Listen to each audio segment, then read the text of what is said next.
வணக்கம். CR kitchen மதுரைக்கு உங்களை வரவேற்கிறேன். இன்றைக்கி நாம் வெஜ் ஆம்லெட் செய்ய போகிறோம். அதுக்கு தேவையான பொருட்கள் என்னென்னு பார்க்கலாம். கடலை மாவு 1 கப், 2 பெரிய வெங்காயம் நறுக்கி வச்சுருக்கேன், கொத்தமல்லி சிறிதளவு, மிளகு 2 ஸ்பூன், 1 ஸ்பூன் ஜீரகம் போட்டு அதை பொடி பண்ணி வச்சுருக்கேன், கருவேப்பிலை நறுக்கி வச்சுருக்கேன், உப்பு, சமையல் சோடா கொஞ்சம், பச்சை மிளகா விதை நீக்கி 2 பச்சை மிளகா நறுக்கி வச்சுருக்கேன், கொஞ்சம் மஞ்சத்தூள், சிவப்பு மிளகாய், சில்லி ஃப்ளேக்ஸ் அதை மிக்சியில் 1-2 அதை அடித்து வைங்கன்னா இந்த மாதிரி வரும். அதை எடுத்து வச்சுருக்கேன். வாங்க எப்படி செய்யலான்னு பார்க்கலாம். ஒரு பாத்திரத்தில் கடலை மாவு போட்டுக்கோங்க.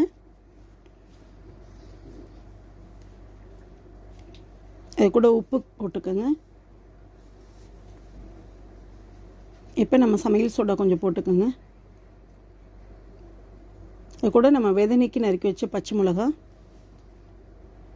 கொத்தமல்லி, கருவேப்பிலை, வெங்காயம், மிளகு, ஜீரகம், நம்ம மிளகா வத்தல் அந்த சில்லி ஃப்ளேக்ஸ் அடித்து வச்சுருக்கோம் இல்லையா, அதையும் போட்டுக்கோங்க. இது கூட மஞ்சத்தூளும் சேர்த்துக்கோங்க. எல்லாத்தையும் நல்லா மிக்ஸ் பண்ணி விட்டுருங்க.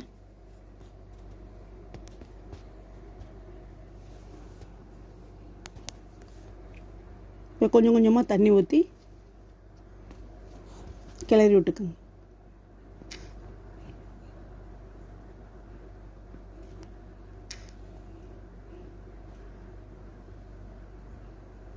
இப்போ நம்ம தோசைக்கல் காய வச்சுட்டு அதில் இந்த வெஜ் ஆம்லேட்டை ஊற்றி விட்டுருங்க. இப்போ ஒரு பக்கம் வெந்துருச்சு, இன்னொரு பக்கம் திருப்பி போட்டுக்கோங்க.